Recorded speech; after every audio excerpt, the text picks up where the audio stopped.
Welcome to another episode of Home Sweet Home. My name is Rod McCall. And I'm Scott Nichols.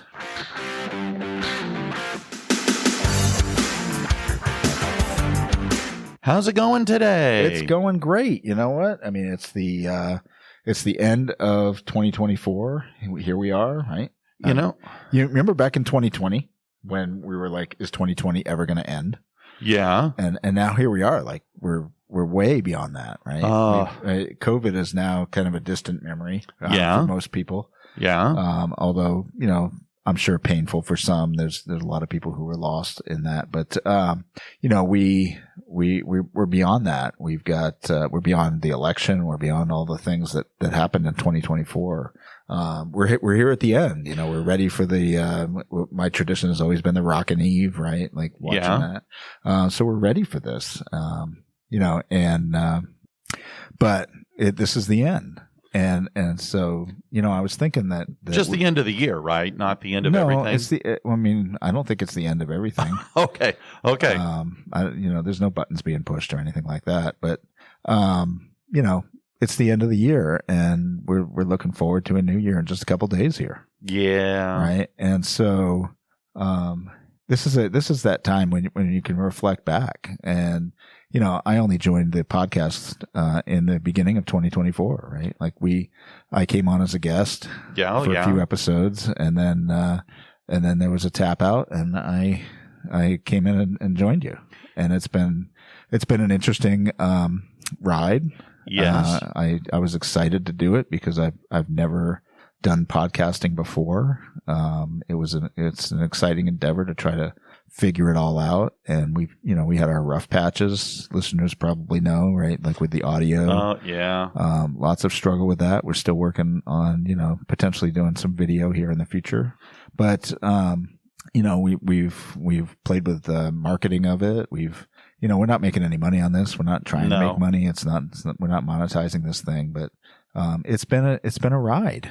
It has. Right. And we committed to putting one out every week. So this is the 50th episode for 2024. That 50th. Holy cow. Right. So this would be 50, right? We're going to start an official new season, next week. So, this is the end of that season, but 50 episodes. Oh my gosh. We've hit 5,000 downloads, through the podcast, Congratulations. Platform. We hit that back in November. We've got, almost 500 on YouTube. Additionally, so even though it's not a video podcast, right? They do post the audio and they have kind of graphics that come up to say who we are. So, people who listen on YouTube, that's been great. We've got subscribers on there. We've got regular listeners. We've had, just so many downloads, so many people listening. And it just boggles my mind because I really don't feel like I have anything to say. That's worth listening to. But I'm glad that people are spending their time listening to us. Yes. And my hope for the future is that they would actually, email us. Yeah. Through the links that are in the podcast platforms. But, we'd like to hear back and hear some of those things. But, we can get some data. Okay. We get data from the podcast platform that we host through, and it gives us kind of aggregate data from all of the platforms that people use. Okay. So we only have to, if you've never done podcasting before, we only have to post this in one place, and that posts it through all of the platforms. So, you get Spotify, you get, Apple Podcasts, you get Alexa, you get all these places. Just post it once and it's out there. Yeah. Right? It drops at the same time. So anybody can listen from any platform they want, but we get the aggregate data back. And so I thought it might be fun, given that it's New Year's Eve, right? Almost. Tomorrow. Yeah. That we would actually talk about like maybe the top 10 or so episodes, right? Like that we did for this past year and what people have been interested in. Okay. Because we can see how many downloads we've had from all these over the past episodes. So, and of course, we're kind of leaving out the most recent ones because that's true. So the Christmas time Most Yeah. of the December ones, we're kind of leaving off of that, but we're looking back at the full year, and really this comes up through like August. And, you know, maybe it's a little bit of a struggle because some of these episodes we had trouble with audio. Yeah, we did. We've got those things fixed, I think. Yes, you did. Yes. I'm not hearing negative things anymore about that.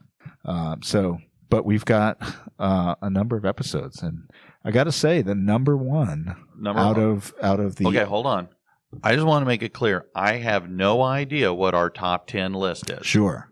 Okay, so I Should I start with number one, or should I go backwards? I'd start with number 10. We do All right. like the old David Letterman All right. show. I can't officially. Well, I can start with number 10. Okay. All right. So number 10, the 10th most popular episode we have is the one. This is "Do You Feel Insecure?" and this is from May. Oh my. So May 27th, where we talked about people's insecurities. I'm insecure talking about that. Well, you're going to have to get over it.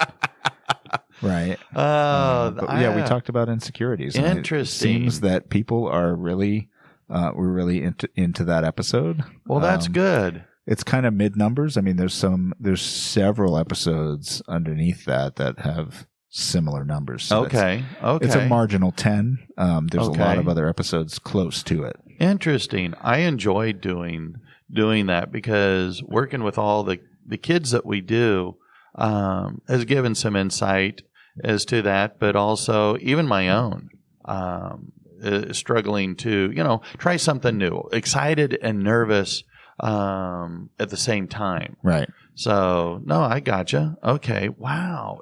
Okay. Yeah. I'm going to actually I'm going to move up to number 8. I'm going to skip number 9 for now. Okay. So number 8, we had this episode. It was called "Help." I think I'm in a toxic work environment. Oh, I remember that. And so this was in August. Okay. Right? So, we did this as we came back to work. Yeah. And not that our work environment is toxic. It's not. It's awesome. No. It's awesome. We love it. But this one had it's had half the listening of this has been in the last 90 days, obviously. Oh right? my gosh. So it's close, but it had half of that just within a few days of this episode coming out. So half of its listens. Well, I feel like people were really into this and identifying with the fact that maybe they're in a toxic work environment, or they know somebody who's in a toxic work environment. It's having worked. I will say that I have been lucky that I have not been very long in extreme toxic environments. Yeah. I've worked with some folks over the years who've made, the work environment a little less than what it could be, but I know plenty of people who have. Yeah. And when you're working with somebody that is an energy vampire or a dark cloud, it truly can change the whole environment of the workplace. I mean, definitely lived with a energy vampire, and that sure as heck made the home environment. But yeah, that's really exciting, because if you can change your work environment from a negative to a positive, that can change so many other aspects of your life from a negative to a positive. Yeah. I mean, for most of us, we spend a good third, at least, if not more, of our day there, and the other, another third sleeping. So, we're spending more time potentially. I mean, I don't know about you, but I can spend 10 hours a day. Oh, easy. Doing work. And in any job that I've ever done. Yeah. Sometimes more. And so, oftentimes you're spending more time with those people that you work with. And if it's toxic, man, that's just, that's not a good place to be. Absolutely. Culture is important. Especially if you're toxic culture is terrible. Well, you and I, we get to do a lot of work on our own kind of thing, being a teacher. Yeah. But if you're in an office where you're, cubicles and stuff like that, they can be even more frustrating. Yeah. So, wow, that's I've been in exciting. negative places before. I'd rather take a pay cut and be in a positive culture than make more money and be in a toxic one. Yeah. I mean, you got to have quality of life. Well, Sherry's talked about that she's worked in other places where she made more money, but it was a very unpleasant work environment. She says even now she could probably go quit her job and find someplace making a lot more money. But she said, I like the work environment. And, I always see memes where it says that people aren't leaving jobs because of pay. They're leaving jobs because of culture. Well, right. It's about the quality of the place that they work. Well, yeah. I mean, how they're treated.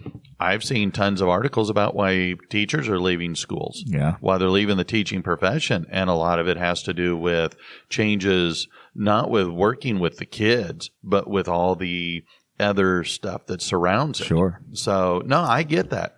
Okay. Wow. That's exciting. Okay. So number 7 on this list. Okay. On May 6th, we dropped one where we talked about better parenting. Ooh. And I don't know. I mean, there seems to be a lot of people listening to this one. I'm not sure what their opinions of it were. Okay. I don't know that if they agreed I don't know or not. that I've been a better parent. Okay. Or that I know how to do that. But I know that we suggested, several things about, how some parenting might be better. So, it is tough to be a parent.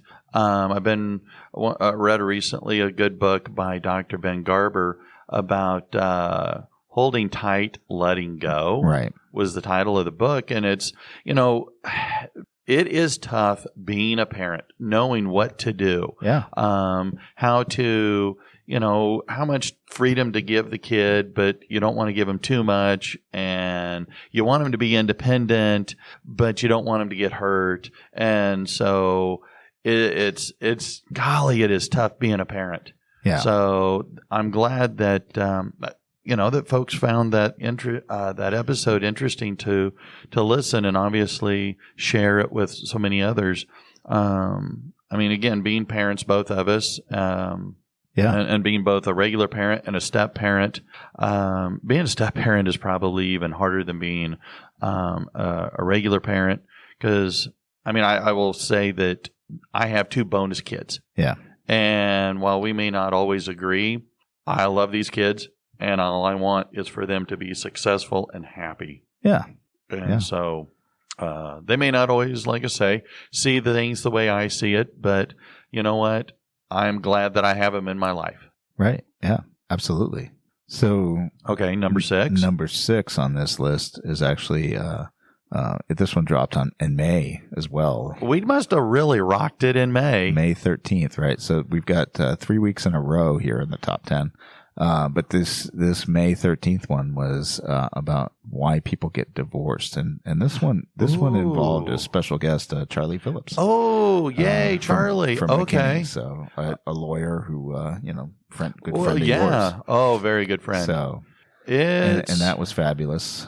Great discussion. I think now that we've got the sound even better, I think we should bring him back. Okay. I bet you we could do that. I'm sure he's listening. So. Well, he's actually running for mayor, mayor of the town or the city that he's been a part of for many decades. But oh my gosh, that was we talked about this at the time. You don't go into marriage with the idea that you want to get divorced. No, far from it. And I will say that by knowing more about why people get divorced, it hopefully can head things off at the pass so that you don't need somebody like him to come and help resolve your relationship issues. I hated going through divorce. And Sherry and I both have said we will not go through it again. That was the commitment my wife and I had with each other. Now, obviously, I'm sure lots of people make that commitment and it doesn't work out for whatever reason. And there are obviously valid reasons. Mm-hmm. But we've been fortunate. We've made that commitment and we've stuck to it. But she makes it really easy on me. So I think it's, she probably has more reason than I ever would. It's work. And I got real lucky. My mom and dad made it look super easy. And so when it became a challenge with Eric's mother, it was kind of like, wait a minute, this should be, why are we having these issues? Let's address these issues. Let's talk about these issues. Yeah. But as I have learned, so much more now, it's not always easy when one of the two people in this marriage have mental health issues. Yeah. And sometimes those mental health issues can create a wedge that you just can't overcome. Right. And so, well, before we go to the top 5, what happened to number 9? Oh, no, I'll get there. You'll get there? Yeah. Okay. No worries. It'll all make sense in the end. Okay. Fair enough. So number 5 here. Okay. And this one is a good one. And this one was January 29th. Oh my Lord, that was a year ago. This is a while ago. Okay. And it's about raising children to be independent. Ooh. Right. We talked about making sure that we would do things in such a way that kids would learn to be independent, and you'd have to give them some independence before they left the house. The primary job of us as parents is to make our kids independent. I was at a conference, a professional counseling conference back in October down in Austin, and that was what one of the keynote speakers said. Right. Is that our goal is to make our kids be independent so that they leave the house. Sure. I mean, ultimately, I've told my kids, someday I'm not going to be here, and you're going to have to handle things. And so I can't do it for you for your whole life. You have to learn to deal with these things. Mm-hmm. And I'm here to help you as long as I'm here. Yeah. But who knows? That could be tomorrow. Sure. I could be gone. Well, the way people drive around here, yeah. There's a lot of reasons, right? And I like to travel, so I fly, I drive, I do all the things, right? And not all that is safe. And so true. You got things like COVID that come around. Yeah, true. So, you never know when your time is, and so I have to do my best as a parent to try to make sure that whenever that happens, my kids are in the best shape they can be to be independent. And it's, and there's a lot of information out there. Obviously, I've learned a lot more since we did that a year ago. Sure. But it is the biggest challenge. And I think that's one of the a huge contributor to why marriages fail, because mom and dad wind up ultimately having different opinions on how to raise your children to be independent. Yeah. And that's where, there's a lot of, I don't know what the research is behind it, but I know that, my wife and I went through some marriage counseling. Yeah. Of course, ours was religious based, but there's secular marriage counseling too. Oh, yeah. And, trying to head off those things so that they don't become, a big deal, right? Like you want to talk about finances. Yeah. Because that's going to drive you towards divorce. Like it's one of the main things. So, but raising kids and having a similar philosophy so that your kid's not constantly playing off of each other and causing arguments, right? So raising them to be independent is important. Well, that's good. And I'm glad that hit the top 5, because I enjoyed doing that. And with some of the stuff I've been reading, the research that I've come across over, in the last year since we did that, crying out loud. We could maybe revisit something about that. I'm sure we will. Okay. Fair enough. Great. All right. Wow. So number 4, this one actually dropped in February. Okay. On February 12th. And we talked about, am I a peacemaker or a peacekeeper? Ooh, I remember doing that one. That one was fun. A distinction between peacemaker and peacekeeper, right? Yeah. And so I thought that was an interesting episode. That one was fun, because if you're more of a peacekeeper, well, then you're not really that could potentially create problems. Because I know that in my first marriage to Eric's mom, I was very much a peacekeeper. Yeah. And I think that created a lot more problems as the marriage went along. And rather than try to, solve an issue, yes, dear. And it created problems. It exacerbated the problem. Yeah. So, wow. I really enjoyed, our talking about that and exploring being able to show how what you say, how you see a problem, how you confront a problem, can either be a positive or a negative. I mean, keeping the peace is fine, but not to the point that it becomes a detriment. Yeah. And I mean, of course, here at work, I think that a lot of times we play peacekeeper, where no, not that. Peacemaker, where we're, trying to, bring people to the table. Let's solve the issue. Right. We do that a lot with our kids, with our parents, with our administrators. I think they do that with us. I think it's an important skill. I absolutely. Wow, that is impressive. I am being really shocked by what you have said. I'm glad, but I would have never guessed. Okay. So, number 3 comes from 1 week before that one, so February 5th. Okay.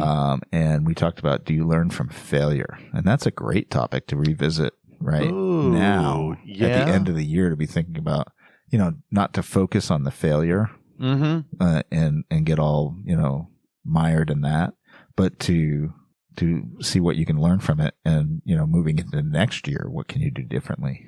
Well, I am a firm believer that failure is not the end, but the beginning. And that failure means you tried.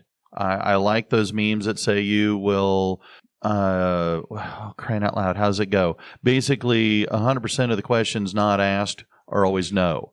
You will fail 100% of the things that you do not try. Sure. And I am a firm believer that trying is, give it a try, give it a whirl. I mean, nothing ventured, nothing gained. I mean, I know these are all platitudes, but I always like to think of science, right? Like, so when you're doing a science experiment, you have a hypothesis, and you prove the hypothesis to be wrong. Mm-hmm. That doesn't mean you failed. You succeeded. You succeeded in proving it wrong. Well, and so it's a part of the process. Then what do? You change your hypothesis. You adjust and you move forward. And it's the same thing in life, right? I mean, Lincoln had so many what we would call failures before he was elected president. And, yes. So failure means you try. Failure leads to problem solving. Failure leads lead to learning, right? Well, that's exactly what I was going to say, is that it leads to my students. I mean, if you don't fail at some of this, then you're really not learning, right? Like, what are you doing here? You're absolutely right. You don't need me. Oh, I was recently reading a research article that was talking about the value that comes out of failure. Yeah. And so the more we fail, the more we learn, the better off we are. And if you have nothing but success, then when you hit a failure, it's more catastrophic because you're going, whoa, how do I deal with this? I've never had to deal with failure. Yeah. So, that's exciting. I want to save some time for number 1. So we're getting to number 2 here. Okay. We haven't done number 9 yet. Number 2 is dropped in January. So this was one of the earlier ones that we did. And we talked about fostering maturity in kids with home duties. So we were talking about chores. Yes. Oh, I'm a firm believer in chores. Having kids do chores. And I think this relates back to the raising children to be independent. Right? Yes. You teach them to do their laundry, teach them to do their clean up the kitchen, to sweep the floors, to clean the toilets, to do whatever, right? Like, how to load the dishwasher. You've got to teach them to do those things because someday they're going to have to do that on their own somewhere. Oh, absolutely. Absolutely. Right. I mean, I even use that as an example in class. One of the things we talk about in my government class is what made American democracy succeed. And I said, well, okay, we learned how to be an independent nation, make our own rules, live on our own. And I said, just like your mom and dad, they teach you how to cook, to clean, and do laundry. So, yes. So are we ready for number 1? Number 1. And I know you're upset about number 9. Okay. So I'm going to connect number 1, number 9, and number 11 together. Oh, number 1, 9, and 11. Yeah, I can't imagine. I'm connecting those together. And okay. This really gets to the heart of what we do here, why this podcast exists, and Home Sweet Home and all that. Okay. And so number 1 is your story, part 1. No way. Number 1. Holy cow. And this came out August 5th, right? And then we did number 2, which is in 9th place on August 12th. And we did number 3, looking at the impact of that alienation of children on August 19th. So 3 episodes in a row that land in that top 11. Oh, but number 1 out there is Your Story. Holy which is cow. A remarkable story. Oh. Just in the fact that you are here as a sane person at the end of 2024. Oh, even. Wow. Holy cow. I would have never guessed. So, oh, my gosh. And I know that parental alienation is a big part of your heart as far as, helping people with that. And I know that this is a time of year when there's probably a lot of people out there feeling that and experiencing that. Yeah. And so, I absolutely, I have a big network of people that I connect with, and have for a very long time. And this is, arguably they're coming to the end, but Thanksgiving and Christmas, the holiday season, is the worst for them because you don't get to see your children. I have friends that you've had to trade, right? And so you don't necessarily get them on the days that you wanted them. Well, not only that, but if you're alienated from your children because of a very pissed off, ex, you don't get to see him at all. You don't get to see him for Christmas. You don't get to see him for Thanksgiving. You don't get to see him for birthdays. You don't get to see him at all. I've a buddy of mine that actually used to work here. He had to, in order to save the lives of his children, because his ex was convincing them that they needed to kill themselves rather than go see their dad. Wow. And so he surrendered his parental rights to ultimately save their lives. And it is horrible for this friend of mine. I got a gal I know that now lives out in California, and she did pretty much the same thing. And she doesn't get to see her children. That's tough. So it is. Hopefully someday that'll get fixed. I sure hope so. But there's other people who are in court ordered situations where you have to share, and even sharing can be tough. It can be under those circumstances, right? I mean, and I know there's people out there that do this well.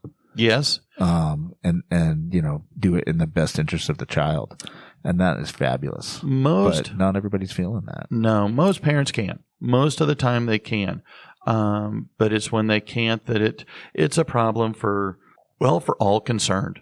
Because I'm a firm believer that a child needs to be able to have a healthy relationship with both parents, at least be given a chance. I mean, if the one parent, just estranges themselves by their own actions, okay, but at least an opportunity was given. But with alienation, I was a darn good parent. I put Eric first. Yeah.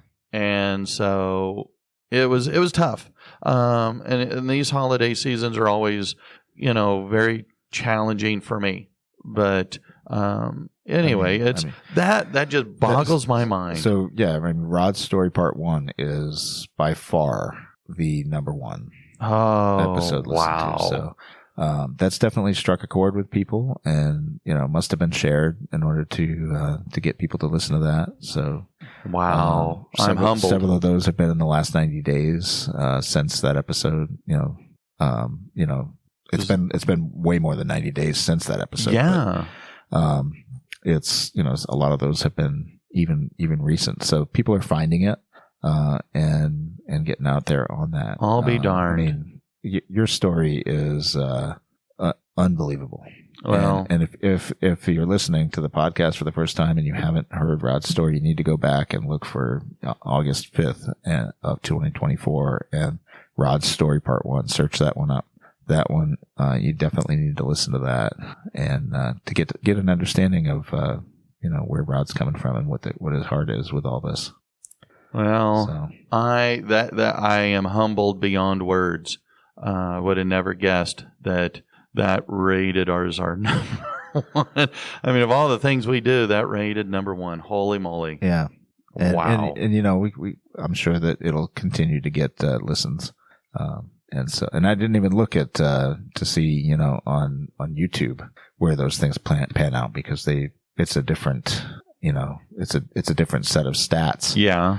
And so it's, just not something that I actually went over, but. Well, that's still very exciting. I mean, 50 episodes this year, and I'm impressed and excited. This is a fun project we do. It is absolutely a labor of love. And I thoroughly enjoy not only our regular conversations on this, but the fact that so many people enjoy tuning in and listening to us carry on. Yeah, I mean, we probably don't even know what we're doing. Right. Well, we're no Joe Rogan, that's for sure. Yeah. Your Rod's Story Part 1 got the most viewership time on YouTube as well. So, wow, no way. Yeah. Oh my gosh. So it's, people are listening. Well, if we can help make people's lives a little bit better, then mission accomplished.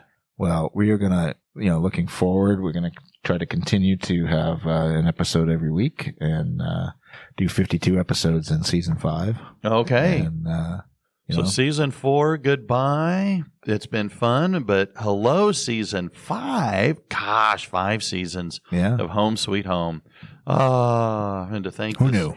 I sure didn't. Not me. Sure didn't. I looked at your original date. I think it was May 21st was the first episode of 2021, which is a week before I moved to Texas. So, oh my gosh.